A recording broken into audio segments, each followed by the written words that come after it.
on first degree form, Shimjun, and where we're going to work on a double uniform block. The key of the block is to, when you block, keeping your shoulder 45-degree angle and also keeping your elbows down instead up. From these positions, when you block, instead of keep your elbows up and also shoulder square, turn your shoulders 45-degree angle and also keep your elbows down towards your body so that you're able to make a punch without adjusting your punching hand. The whole idea is again that because of the people that when they make a shoulder square and they keep the elbows kind of popping up like this. So important thing is about if you turn your shoulder 45-degree angle, it'll be easier for you dropping your other hands also close to your body. So it'll be easier for you to fire the next hand technique. Because right here, that most people, if they make a shoulder square, then elbows popping up, and then when they punch, they have to prepare to punch. So instead of preparing, you're ready already when you turn your shoulder 45-degree angle, and your hand is ready, and you can fire right away.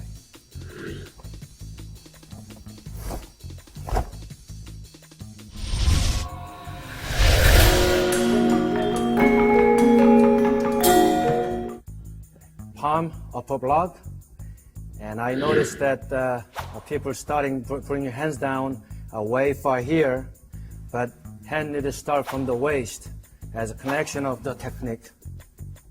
From here, okay, do not bring your hand back here, waist your behind your back. Make sure start from your waist and block. Black belt should learn a single hand technique, and it is a different concept than when you're color belt. You're always using the both hand same time, pulling and striking, and pulling and blocking same time.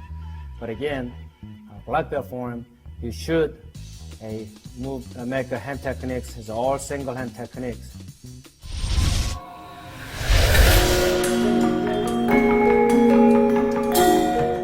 Black belt form, you should make a hand techniques is all single hand techniques. So it'll look like this. When you punch, make sure you start punching hand, the pulling hand first.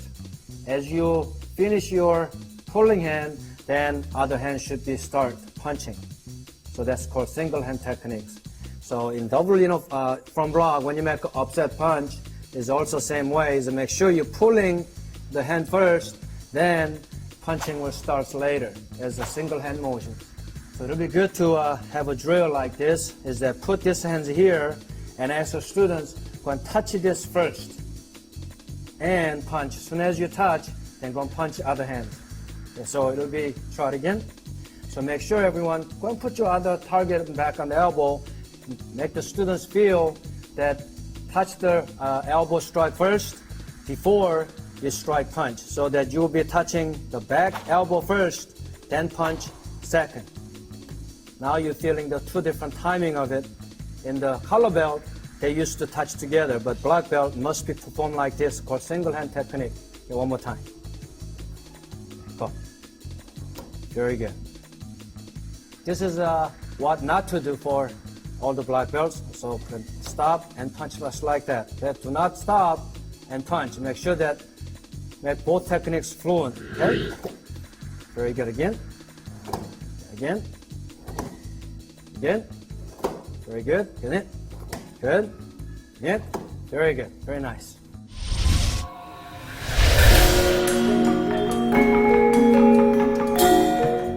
Next technique is advanced block. The variance is a shoulder positions and also rotation of your waist. When you're color belt, you are used to turning your shoulder forward like this. But again, in black belt, advanced block, you're actually turning your shoulder opposite way. Instead of shoulder moving forward like this, and your shoulder will be moving back. Okay? Again, your shoulder will be moving backwards. So this is a totally opposite coordinations.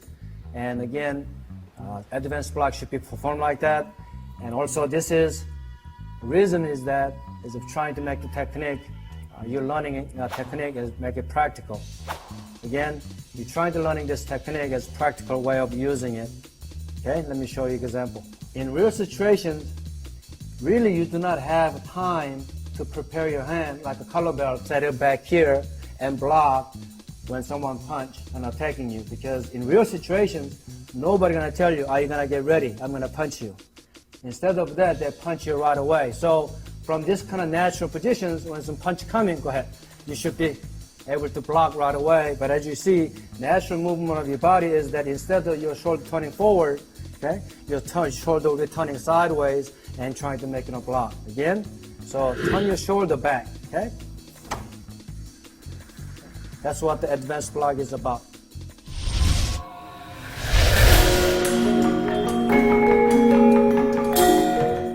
Next technique is a circular block. One of the common thing about the people making a mistake is that they sticking their hands out like this, and before they start making a circular block.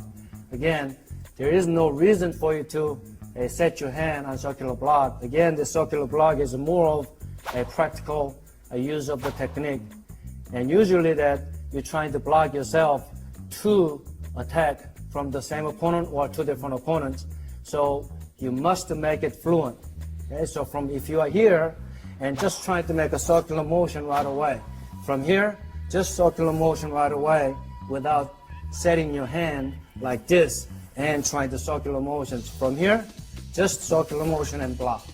And show you the real application to it. If someone from these positions, okay, if he's punching at you, you just make, this is a first circular motion would be as a first block. And another punch coming down, and you'll be just making a circular block, just like that. Again, from these positions, you'll just circular this motion, okay? From here, circular motions and circular motion. That's what a circular motion is about, blocking twice. So there's no reason for you to set your hand like this. Just from here, go, okay? Just circular motion like that. That's what a circular motion of block is. So make it fluent and make it practical.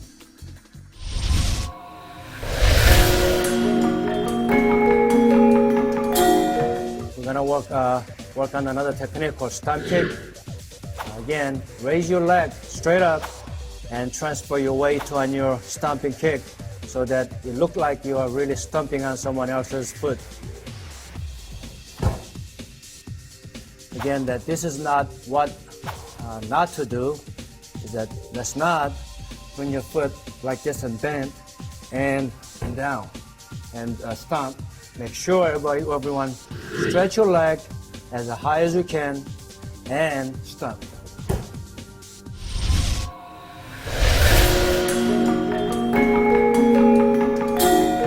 Next technique is a high-low block. I see variances of the people of which hand goes where when you exchange your hands. So from this high-low block positions, make sure everyone that low block hand goes inside of other hand and finish blocking. So when you make the next switch your hand, same thing. Again, low block goes inside and switch. So make sure, let's not put the low block hand go outside. Okay? Make sure the low block hand goes inside. Okay? Low block hand goes inside. Okay? The principle of this basic block is that it's inside out approach. Again, physically, the human body that you are able to perform much more stronger technique if you keep your hand inside, okay?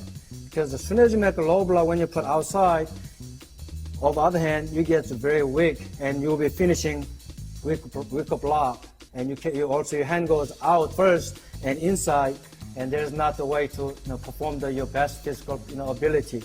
So keep your hand inside and push it out. Okay? Keep your hand inside and both hand goes outwards.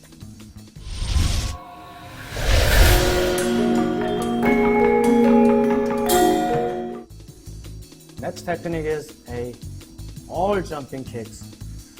In your form, first degree form, you have a jumping hook kick, a jump side kick. Most of the cases, the student, they focus on the wrong thing. which is that their weaknesses, their jump and spin and things like that. But you must focus on what is important, which is the kick. So do not worry about how high you're going to jump. Do not worry about your balance after landing.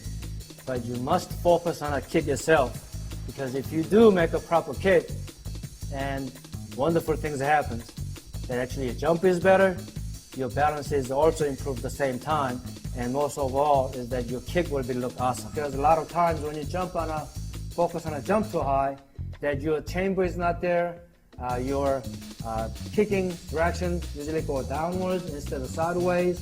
So try to perform one like that. So jumping really high, bad kick. Okay.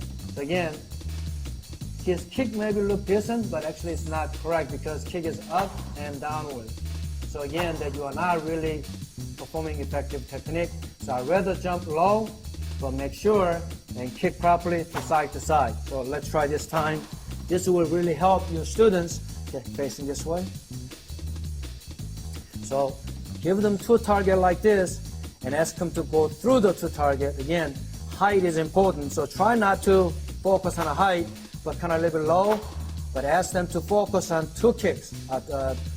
Focus on a target, go through both targets, go. Excellent, try it again. Make sure go through it. Okay, excellent. Okay, so if you help your students focus on a kick first, then the jump and the balance after landing will automatically improve.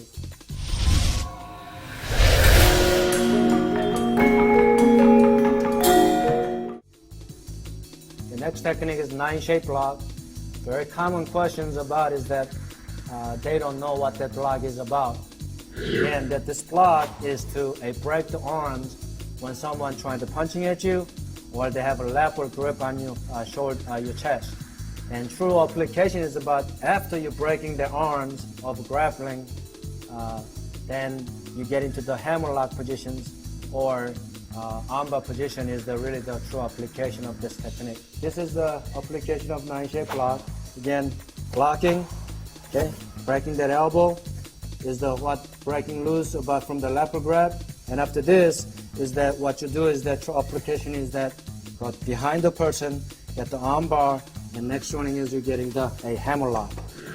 Okay, break loose with a 9-shape block, and get behind the person, get an arm bar like this, and grab the neck, and get to the hammer lock position.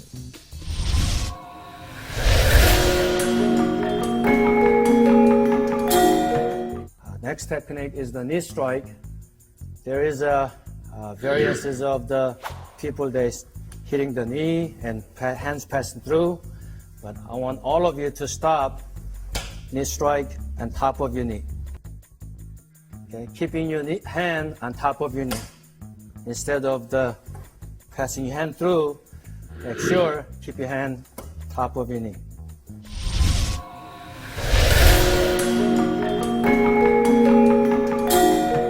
The next technique is a square block.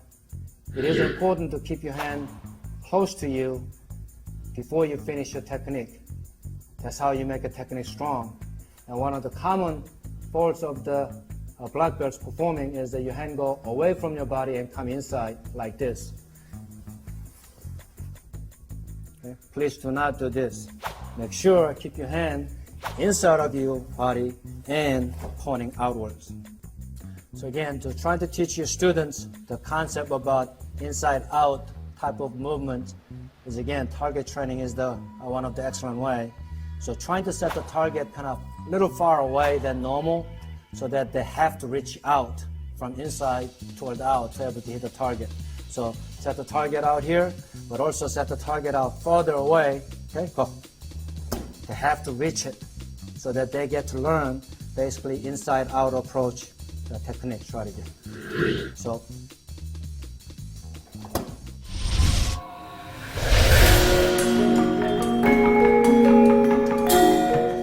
from the square block, make sure everyone start your knife hand where it is. Do not bring it behind your neck like this. Make sure your knife hand starts from where it is. Do not bring your hand back behind your neck. Start just from where it is.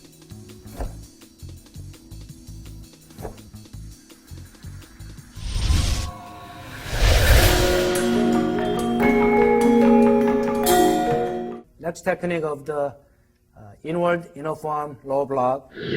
And make sure everyone put your hands behind you and come cross towards your front. And try not to bring your hand out and bring it in. The same approach is that you must bring your hand behind you and close to inside of your body and push it outwards. Put it behind you so that your hands stay close to your body and twist. So it will be same approach, in and out.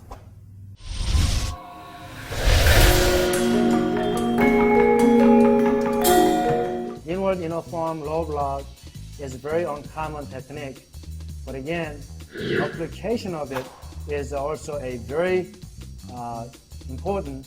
If you get the practice of it, and it could be very effective, because many times that I see that students in this kind of positions, they're always making a low block. When someone side kick block like this, and you wide open yourself to let your opponent to make a punch, continually attack you. So in this kind of positions, it's important for you to learn how to block. That what this technique is, inward, a low block. Go ahead. Okay, like this, okay? So that you make them wide open. Now you have advantage of attacking your own opponent. And this is what your form teaches you after this block, and you spin, you make the elbow strike and knife hand strike. That's what your form is all about. So again, apply that to your free sparring technique.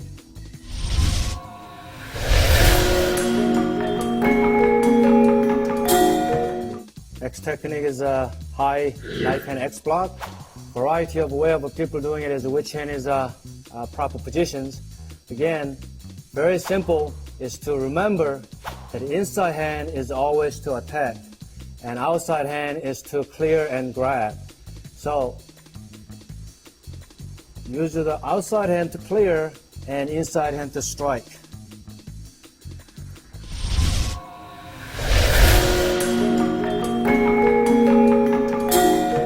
This is a lot of the variances on a round kick. And again, all of the round kicks should be done on a ball of your foot. Keep your ankle bent like this instead of keep your ankle straight. Okay? Make sure that all of your form and round kicks should be ankle is bent. Okay, like this. Those repeat round kicks in Shimjun, one of the variances are ankle positions. So make sure everyone, your ankle is bent like this, your toes curled in, so your heel and your toes should be at least parallel to the ground. And please do not keep your ankle straight. So we are going to make everyone keeping the ankle straight, ankle bent, and kicking with the ball over their foot.